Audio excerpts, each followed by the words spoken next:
Dan saudara, seperti yang tadi disampaikan bahwa hari ini sidang kasus kematian Prada Luki menghadirkan sejumlah saksi. Ada 8 saksi yang dihadirkan untuk 17 terdakwa, di mana dari 8 saksi yang dihadirkan ada 2 dokter yang dihadirkan dan juga ada ibu angkat dari almarhum Prada Luki Namo. Lalu apa saja fakta-fakta di persidangan kasus kematian Prada Luki dalam mengungkap kekerasan yang berulang yang dilakukan para terdakwa terhadap korban? Ulasannya lebih dalam, saudara, kita bahas bersama dengan perwakilan dari keluarga almarhum Prada Luki. Ada Ibu Debbie Fatimah Lim dan juga Direktur Eksekutif Amnesty International, Mas Usman Hamid, yang telah bergabung bersama kami di Kompas Petang. Selamat petang semuanya. Selamat petang. Selamat petang, Bu Debbie. Selamat petang. Baik, saya ke Mas Usman Hamid dulu. Mas Usman, kalau kita lihat ini ada 22 tersangka yang menjalani persidangan, sejumlah saksi juga dihadirkan. Menurut Anda, dari 22 tersangka yang terdakwa yang sudah dihadirkan ini, apakah hakim juga akan menelusuri siapa sebenarnya otak pelaku ataupun yang betul-betul bertanggung jawab atas kematian Prada Luki Namo? Ya, itu akan sangat bergantung dari independensi dan keberanian hakim. Tentu kita semua berharap hakim yang mengadili perkara ini benar-benar berani, benar-benar objektif, dan bebas dari segala intervensi untuk menelusuri siapa sebenarnya yang paling bertanggung jawab atas kekerasan terhadap Prada Luki. Saya kira dari sanalah kita akan mengetahui apa sebenarnya problem utama di sana. Saya menduganya ini memang problem sistemik di dalam lingkungan militer, di dalam memahami secara keliru apa yang disebut sebagai disiplin militer. Disiplin militer itu ada disiplin yang menghormati hak asasi manusia, ada yang tidak. Bahkan yang tidak menghormati hak asasi manusia tidak pantas disebut sebagai disiplin militer.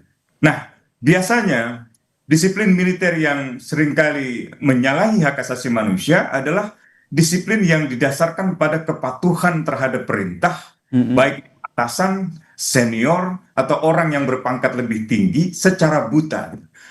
Padahal disiplin dalam kemiliteran, dan memang disiplin dibutuhkan, tapi disiplin di dalam kemiliteran itu juga harus menghormati hak asasi manusia.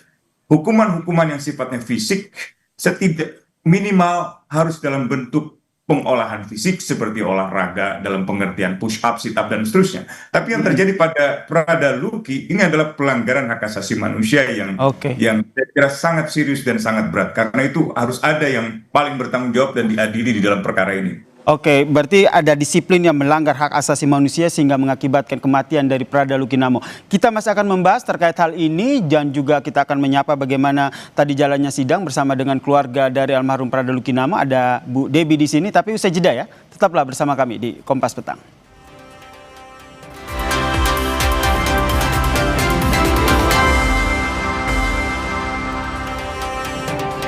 Masih bergabung bersama kami perwakilan keluarga almarhum Prada Luki Namo, Kak Debbie Fatimah Lim dan juga Direktur Eksekutif Amnesty International, Mas Usman Hamid. Saya ke Kak Debbie. Kak Debbie, tadi mengikuti jalannya persidangan ada 8 saksi yang dihadirkan, diantaranya adalah 2 dokter dan juga ibu angkat dari almarhum. Apa yang Ibu pantau dari kesaksian tadi? Terima kasih, Mas. Jadi dari keterangan dokter, khususnya yang perempuan itu saya agak kecewa karena keterangannya hampir tidak sesuai dengan yang Mama Iren atau ibu angkat almarhum sampaikan. Ibu dokter itu mengatakan lukanya hanya di punggung, terus di telinga tidak ada, di kepala tidak ada. Sementara yang Ibu Iren sampaikan ada luka memar, lebam, kebiruan pada dada bagian kiri dan bagian kanan. Terus luka yang bengkak pada paha kiri kanan, pada punggung.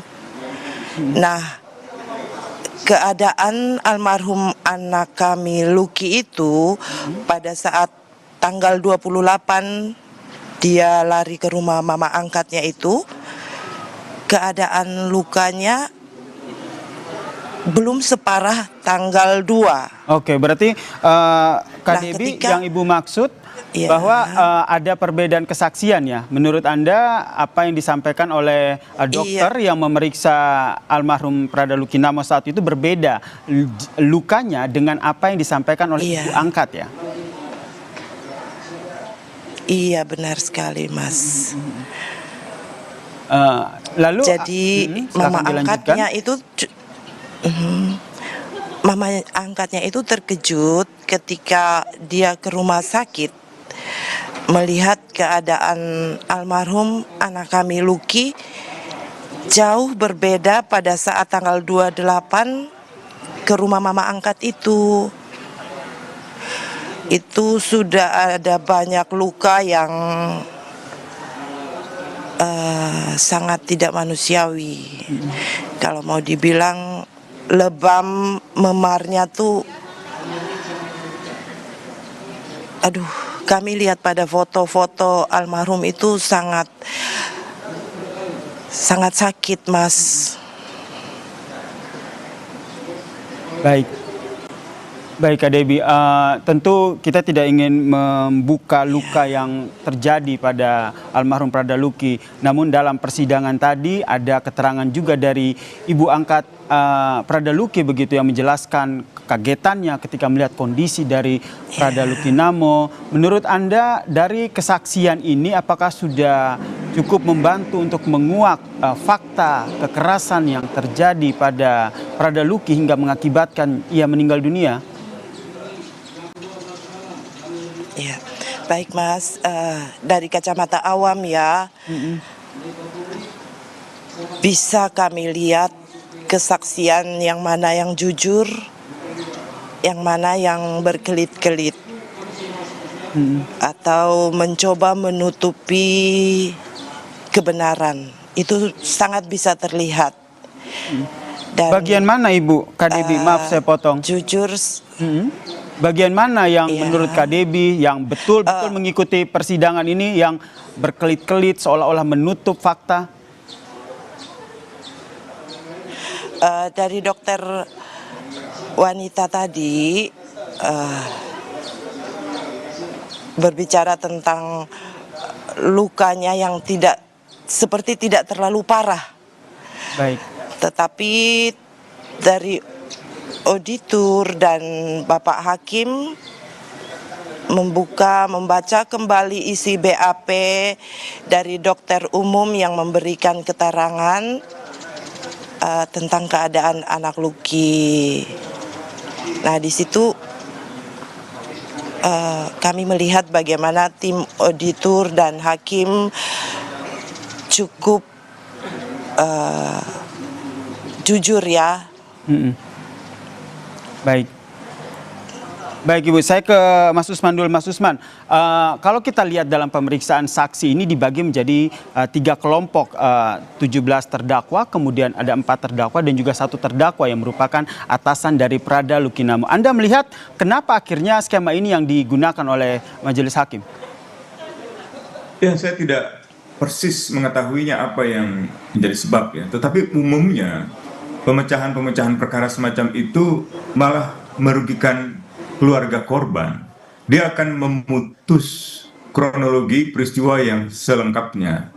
Bahkan dia bisa juga digunakan untuk memutus pertanggungjawaban dari orang yang paling misalnya bertanggung jawab di dalam peristiwa itu gitu. Nah, ini yang saya kira sangat kami khawatirkan, dan kerap kali di dalam lingkungan kemiliteran yang disalahkan hanyalah prajurit-prajurit di tingkat bawah gitu, di tingkat bintara misalnya gitu, entah itu berpangkat prajurit 2, prajurit 1, kopral, sersan dan seterusnya. Sementara mereka yang berpangkat perwira atau perwira menengah, apalagi perwira tinggi, kerap kali mendapatkan semacam kekebalan hukum atau semacam ketiadaan penghukuman atau impunitas. Nah, ini yang kami harapkan tidak terjadi pada perkara Prada Lucky, karena ia merupakan korban dari kekejaman luar biasa di dalam lingkungan militer yang harus dikoreksi secara total. Oke. Dan Pradaluki ini harus jadi korban yang terakhir. Tidak boleh ada lagi Pradaluki berikutnya di dalam lingkungan militer. Kita harus mulai satu budaya militer yang secara internal menghormati harkat dan martabat manusia. Kalau di Baik. dalam lingkungan internal militer tidak ada penghormatan hak asasi manusia, jangan berharap bahwa tugas-tugas kemiliteran, apalagi di dalam masyarakat, bisa menghormati hak asasi manusia. Jadi harus ada koreksi total terhadap nilai-nilai kedisiplinan di dalam militer. Dan saya mendesak Majelis Hakim untuk menegakkan keadilan dan mengungkapkan kebenaran yang selengkap-lengkapnya untuk keluarga Pradaluki. Mendesak menegakkan keadilan untuk keluarga Pradaluki. Menurut Anda, adanya indikasi kekerasan yang berulang, apakah ini dapat memperberat hukuman dari dakwaan auditor? Harus digunakan untuk memperberat hukuman. Dan orang yang paling berat hukumannya justru bukan orang yang merupakan bawahan atau berpangkat rendah, melainkan orang yang berpangkat lebih tinggi. Karena dia ditugaskan dan diamanatkan dengan lebih besar, baik itu secara kepangkatan, secara penugasan, secara kedinasan, maupun juga secara moral, yang memiliki pengetahuan, memiliki tanggung jawab yang lebih besar. Jadi menurut Anda secara tidak langsung yang paling bertanggung jawab dari kematian Pradaluki ini adalah atasan dari Pradaluki, satu terdakwa yang saat ini juga tengah diperiksa? Ya, terutama apabila ia memerintahkan. Setidak-tidaknya ia mengetahui perbuatan bawahannya dan tidak melakukan tindakan apapun, tidak melakukan pencegahan maupun tidak melakukan penghukuman. Itulah yang disebut sebagai command responsibility, tanggung jawab komando. Tidak ada bawahan yang salah. Yang salah selalu atasan. Disitulah budaya militer, tanggung jawab militer seharusnya diterapkan gitu. Dan ke depan tidak boleh ada lagi disiplin-disiplin atau apapun atas nama korsa, atas nama kesatuan, atas nama nilai-nilai kedisiplinan yang mendahkan harkat dan martabat manusia. Baik, saya ke Kak Debbie sedikit saja. Tentu harapan itu harus selalu ada untuk keadilan bagi almarhum Pradaluki. Dengan jalannya sidang ini, masih adakah harapan itu? Selalu ada, Mas. Kami keluarga percaya bahwa Indonesia adalah negara yang adil dan beradab.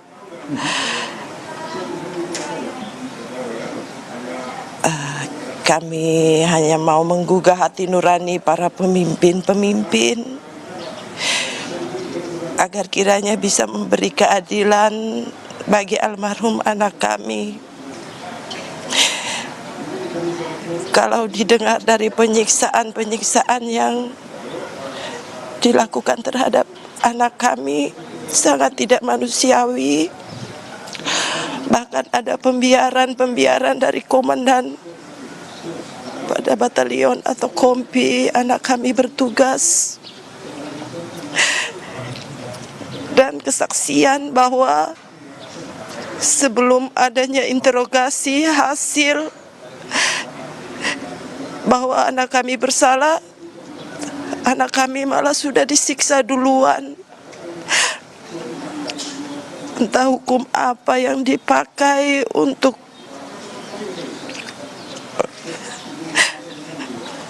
anak kami sehingga disiksa dulu baru ditanya. Sekali lagi kami hanya minta supaya petinggi-petinggi TNI yang tidak bisa saya sebut satu persatu, setidaknya rasa kemanusiaan, hati nurani dipakai dalam melihat kasus anak kami. Kekerasan-kekerasan yang diterima sudah melebihi daripada disiplin seorang taruna baru. Kami hanya minta jauh kami dari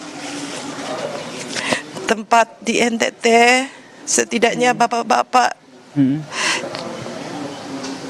di pusat bisa memberi kami keadilan supaya tidak ada lagi kasus-kasus seperti yang dialami anak kami almarhum Prada Luki, tidak ada lagi Luki-Luki yang lain, supaya tidak ada ketakutan terhadap TNI. Kami mohon agar oknum-oknum ini bisa diberikan hukuman yang seberat-beratnya. Baik, Ibu. Terima Baik. kasih, Mas. Terima kasih Kak Dewi, kita tentu saja berharap keadilan akan terus Iya, Mas. ada untuk almarhum Prada Luki, dan jangan putus harapan begitu keluarga dalam memperjuangkan keadilan untuk Iya, Mas. Prada Luki. Terima kasih Kak Dewi Fatimah dan juga Mas Usman Hamid telah bergabung bersama kami di Kompas Petang. Salam sehat semuanya.